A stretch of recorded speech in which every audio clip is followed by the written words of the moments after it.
তার একটা ছোট খামার ছিল, আর ছিল ৩টি গরু। দুটো ছিল শান্ত, আর একটা ছিল বড্ড দুষ্ট। তার নাম ছিল কালা। কালা গরুটা ছিল অদ্ভুত স্বভাব, কাউকে কাছে আসতে দিত না, আর সুযোগ পেলেই শিং দিত। বুড়ি আমেনা যদিও তাকে খুব যত্ন করতেন, কিন্তু কালা যেন তার উপরই রাগ রাখত। একদিন সকালের দিকে বুড়ি আমেনা খামারে গিয়ে গরুগুকে খড় খাওয়াচ্ছিলেন। হঠাৎ পেছন থেকে কালা গরুটা হুঙ্কার দিয়ে দৌড়ে এসে বুড়িকে এক গুঁতো মারে। বুড়ি ছিটকে পড়ে যান, মাথায় লাগে, রক্ত পড়তে থাকে।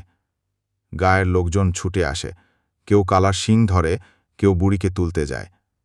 বুড়িকে তৎক্ষণাৎ হাসপাতালে নিয়ে যাওয়া হয়। ভাগ্য ভালো, বেশি গুরুতর কিছু হয়নি। দুদিনের মধ্যেই তিনি ঘরে ফেরেন, মাথায় ব্যান্ডেজ, মুখে হাসি।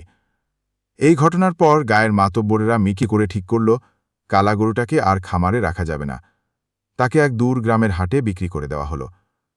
বুড়ি আমেনা তখন বলেছিলেন, যা কালা, আমি তোকে ভালোবাসতাম, কিন্তু তুই বুঝলি না, এখন তো শাস্তি হলো।